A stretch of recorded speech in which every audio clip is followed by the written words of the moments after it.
Hi everyone, welcome to the Lungleng Show. Joining me today is Dr. J. Deep. He's an orthopedic surgeon currently working for Apollo International in Guwahati. So it's wonderful that he has come on the show again to talk about one very important topic, and that is known as joint pain. You know, a lot of us have joint pains, and we don't know what causes joint pains, and what are the ways to get it treated, and what are the ways to prevent joint pains. We have a lot of joints, in our body, like literally everywhere. So it will be very interesting to just understand from a scientific point of view. Thank you so much, Dr. Jaydeep, again for joining this conversation. So now, as we are planning to talk about joint pains, this kind of topic will enlighten a lot of people. And like I said, a lot of people are suffering from that, almost everyone, like one time or the other. So now when I play football too much, I will get like some sort of a severe pain. It gets triggered. So can you tell me, like, what does it mean by joint pains? What are the joints mostly that you look at? Joints pain, there are a lot of joints in the body. Yeah. So the joints can be different types of joints. Right. The major joints are the knee, the hip, the shoulder. These are three major joints in the body, and it's mainly the knee joint that is problematic, and followed by the hip joint, followed by the shoulder joint. Okay. These are the three. There are a lot of other joints. Even in the spine there are joints. Even in the pelvis there are joints. Even in your ankle, foot, there are joints in your fingers, in your toes. There are a lot of joints. So, but one of the largest joint is the knee joint, and there are many causes of the joint pain. So one of is due to injury to the knee joint, and perhaps that was what you were having. That when you play football too much or excessively, you have knee pain. Correct. One. Second thing could be a joint pain due to aging. Say one person ages a lot, and say he's 50, 60, 70, his knee joint now deteriorates. Then there's a lubricating layer there in the knee joint. It gets bad, and then you start having knee pain. That's the osteoarthritis. The third type of knee pain could be due to some kind of arthritis. The rheumatoid arthritis, and then SLE-linked arthritis, and the other type of seronegative spondyloarthropathy. Those can cause problems, and even if you have higher uric acid levels, you can have knee joint pain. And there are pseudo gout, and there are a lot of things that can affect your knee. So first, like in your case, knee pain in sportsmen, Right. or those who are playing it for fun or kind of thing, not professionally. So what happens is that our knee joint contains a lot of ligaments, and there's a washer-like thing that is known as meniscus. Okay. So what happens is that while playing or doing other things and doing high intense activity, those things could get damaged. One thing is that meniscus could get damaged. Other thing is your ligament, this is the anterior cruciate ligament or posterior cruciate ligament, can get damaged. And in football, it's mainly the anterior cruciate ligament that gets damaged. Now, once your ligaments are damaged, once this the knee joint loses its normal integrity. And if your ligaments are damaged, that means the knee can move much more than it would be if the ligaments were there. So it causes excessive stress on the rest of the joint. So if you have this meniscus tear, so what happens that every time you move on knee, forcefully the meniscus gets rubbed, the joint becomes bad, and also you have severe pain. So these are the type of injuries that can happen. There could be lateral collateral or medial collateral ligament injuries. So these are the things, or sometimes your patella can move out, and that can cause joint pain. So basically, if and one of the things is that prevention, how to prevent it. Correct. First is human body tissue doesn't get get its full strength immediately when you start playing. So it needs a period of warm up. I see.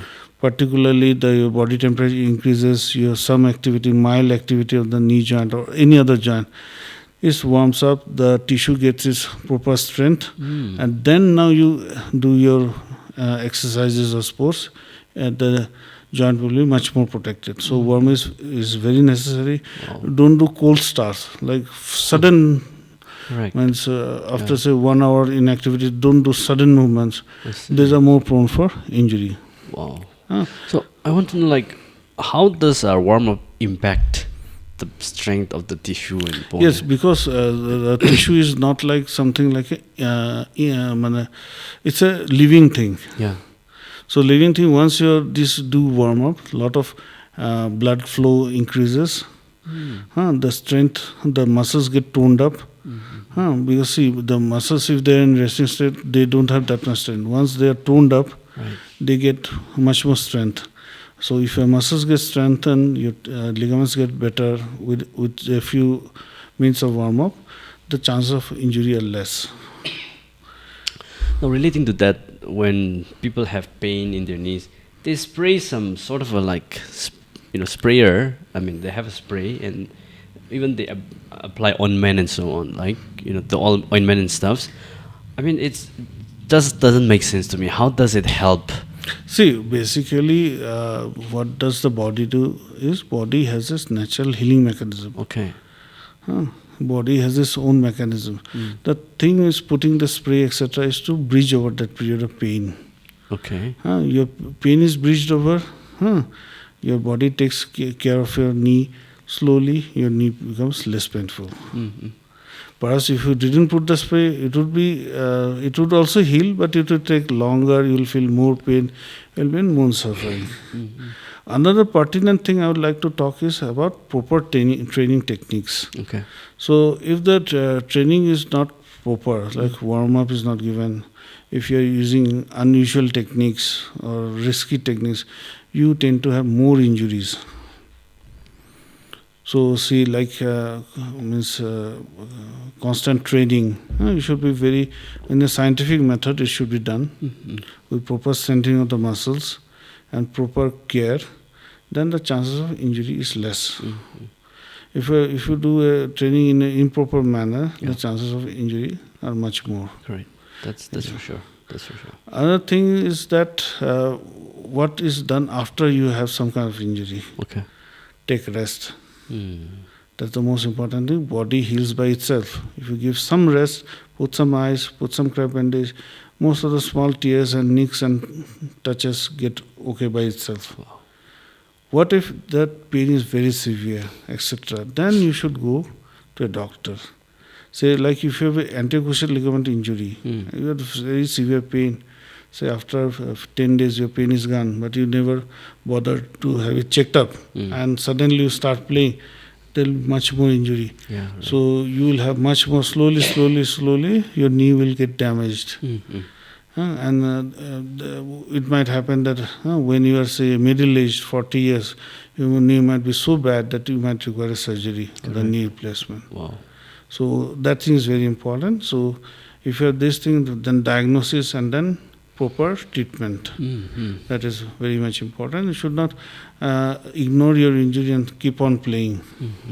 That makes sense. Totally. Because not all the pain is in your head. Right. Sometimes they're in the knee itself. That's true. So That's give true. proper care to your knee, etc. Yeah. You will have better. For someone who doesn't do a lot of exercise, what is the main cause of knee pain, knee problem? Yes. It is seen that the more you move your knee, the more the nutrition, the joint gets nutrition. Because this joint layer is not supplied by blood, and there is no blood supply there.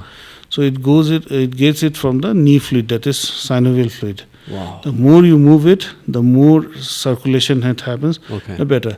Till a limit. Yeah. If you overuse it, then again you will start treating. But generally, moderate exercise is very good for your knee joints. Walking 2 kilometers, etc. is good. But if you start walking 10 kilometers, then you can have problems. Yeah, it's overstressed again, right? Overstressed again. So you have to know for your individual part, somebody like they're kind of professional athletes or soldiers, etc. They constantly use it, but their genetic makeup is such, their age is such, so they don't have problem. But someone might be not that active, might be sedentary. If they try that activity suddenly, without say 6 months, 1 year of pre-training, they will have problem. Okay. I think our body is just wonderful. I mean, I really enjoyed the way you explain. There's no blood in the knee. It's just like the fluid that works on it. It's just wonderful. So when you do a surgery on knees, like, how does it look? What do you find? See, there are 2 types of knee surgery you can do. One is by arthroscopy, and therein we place small tubes with a telescope inside it, and you can see the knee joint. This looks very pristine. It's white. Wow. The tissue comes in. You can see one blood vessel. It's very good to look at. And there is an open surgery, say for total knee replacement, etc. We can see all the structure there itself. But for total knee replacement, we have to sacrifice most of those structures and put like a knee cap covering, like your tooth cap, a metal covering of it, so that it moves on that metal covering. Wow. So once our knee is affected, you're talking about knee replacement. What does it mean? To what extent does it mean? Like, to what extent knee replacement? Is it totally replaced, or like, how does that work? See, there's this moving joint surface. That is replaced with steel and polythene sandwich in between. Okay. So steel or there's titanium, cobalt chrome, and this is. So one must remember it's kind of substitute for the real knee. It's never a real knee.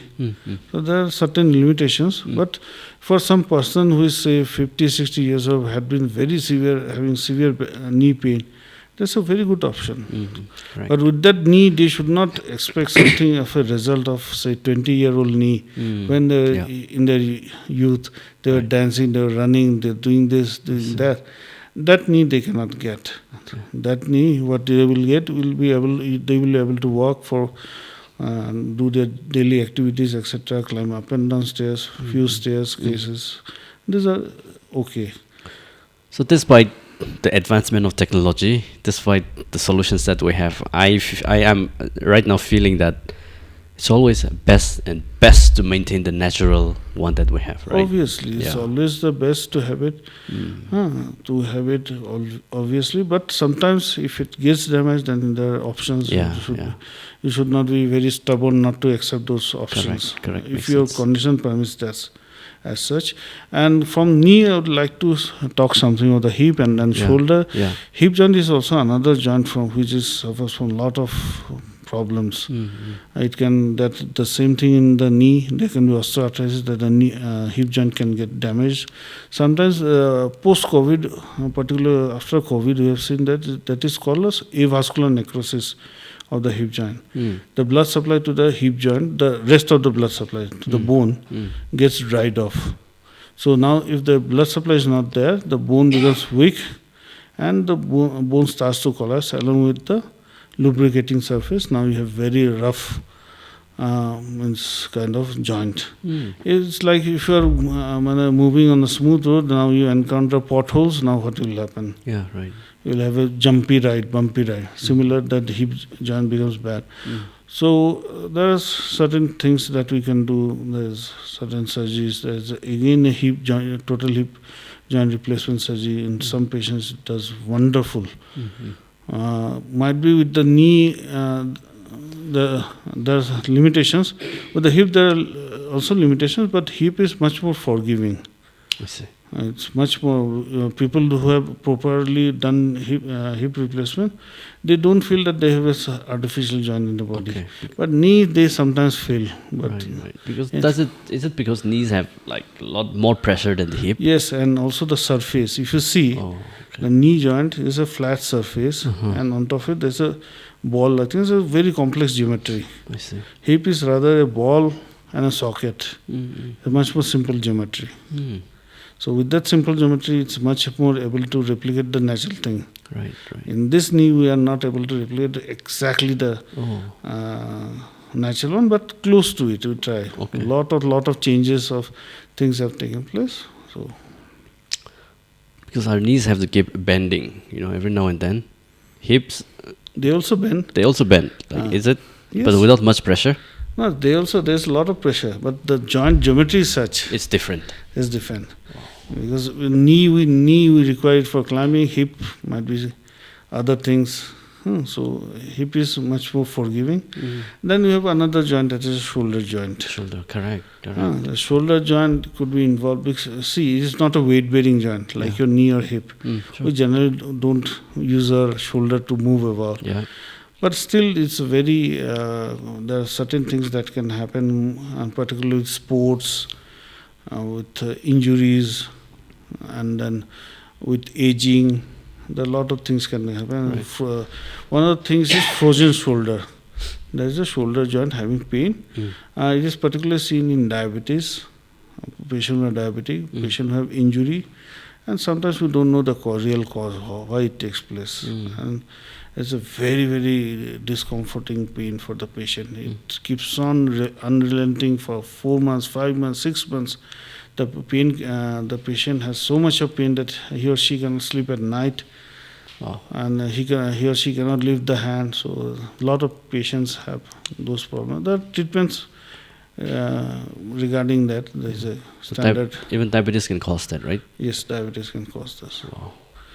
Then do you have other joints like the fingers? Sometimes you have arthritis. That's a rheumatoid arthritis. Right. It's a type of thing like what is rheumatoid arthritis? Is a kind of autoimmune disorder. What is autoimmune disorder? Like, see, if you have a bacteria that's comes into your body, there's something in your body that will prevent it to come. If a coronavirus comes, there's something in your body that will say, don't come, will kill you, this virus. So that is the defense mechanism, the immune system of the body. Now, what happens in this type of problems, autoimmune disorder, is that this immune system now means rather than destroying the foreign things, start destroying their own body. Means they don't recognize that this is our person. They start attacking those tissues. So particularly the tissues that are involved are mainly the joints of the fingers. It could be knee, hip. There's other certain things like even your heart could be affected, even your kidneys, liver or brain could be affected. Very rare. Mainly it's the joints that are involved. So now if you have that, is a cause of joint pain where the person is not causing anything for the pain, but it is because of genetics, etc. She will or he will have lot of pain.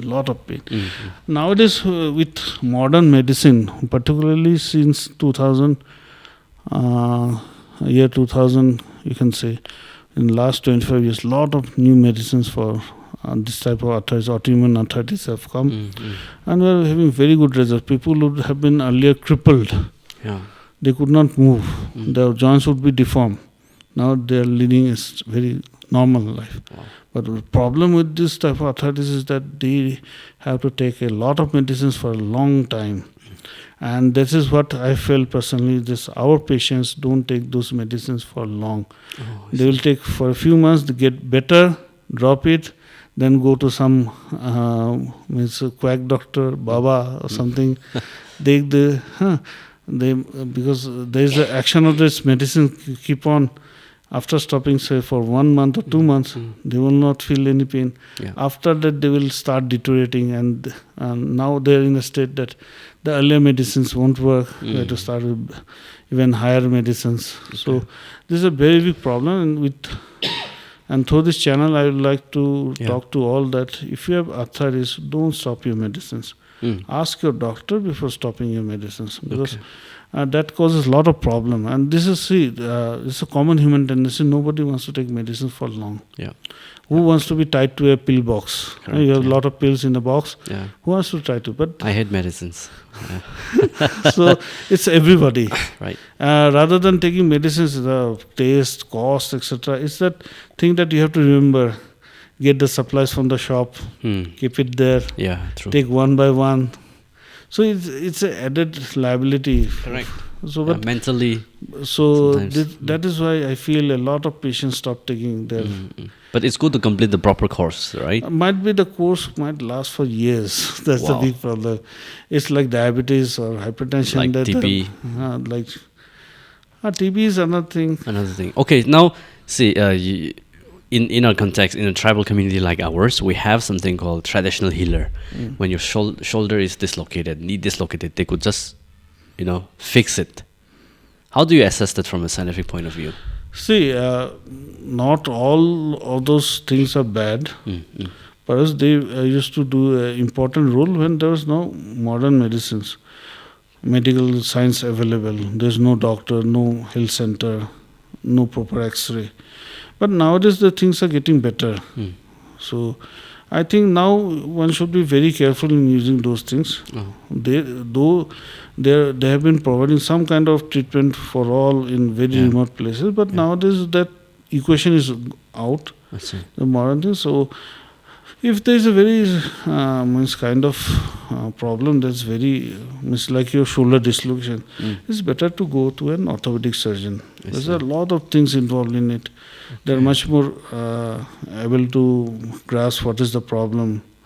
There could be tissue damage, there could be fracture with it, there could be something in this that could recur again and again. Right. So there are a lot of things they can help. Correct. One thing I don't understand is for dislocation of joints, how does the modern medicine deal with it? That's something. No, dislocation. That part of putting back is just like they do. There are particular positions, but it is what happens with the shoulder. See, if the shoulder is dislocated, it's not the bone getting away from one bone to other. Is it? It is the tissue that are getting damaged. The additional tissues. When they move, a lot of tissue tear and damage. Right. That is what we have to assess. Okay, that tissue tear and damage might not be assessed properly by a traditional healer. That assessment requires. These are the things we say, no, this is a shoulder dislocation that can cause problem in future. This is one thing. This is a kind of, say, if it is dislocated that way, this tissue are damaged, that means you are bound to have recurrent dislocation again and again. Right. Nobody wants to live with that. Yeah. Anybody if they put in a particular position on the hand, they'll start dislocating. Now that's a very big embarrassment for them. Very big. Means they were ready to go somewhere, some picnic, somewhere. Now the shoulder started, had a dislocation. Now they're off. So there are things that can be done, there are surgeries that can be done for that. So it's not the bones, it's the tissue. It's the tissue and along with the bones. So if you have access to a good doctor and you are kind of connected to a hospital in an urban area, and then I think you should go for a doctor per se. Oh, that's wonderful. I think these are all new things. I mean, a lot, because we don't really dig into the issue and the topic. Having conversation like this and just just having conversation with someone who has the experience and the specialization and the knowledge, it's always enriching. I'm sure this will help a lot of people also, not just me, not just you and I, but our yes, viewers. It will help a lot. This is the content that is coming up from our part. Correct. So it's local. It's quite relevant to what happens here. It's quite relevant to what bone setters. It's quite relevant here. There are a lot of bone setters. Correct. This is the last question. Like, sometimes people have the biggest fear is jaw dislocation. Yes. And they can't do anymore. Like how do you deal with that? How do you treat? See, joint dislocation, jaw dislocation, of course, because there are two joints here. Yeah. These are known as temporomandibular joints. Okay. Some people have some kind of shallow joint. They tend to dislocate more. And particularly if you are laughing wildly or you are yawning, correct. you could have this way. So it's a very easy procedure to relocate it back. We just come from the behind, push the jaw, it sits back. But what happens is if it occurs repeatedly, then you start having problem in the jaw. I see. So now you cannot eat tough things like sugarcane or something like chew on roti, etc. And that can cause problem. So, and there is also a type of arthritis known as ankylosing spondylitis that involves those joints. They are more prone to have pain there. Wow. So it's not related to dislocation per se, but they can have so. Wow. Well, this topic is so deep and vast, but thank you for shedding light on it briefly. So thank you so much for this. Really appreciate you, doctor. Thank you. Yeah.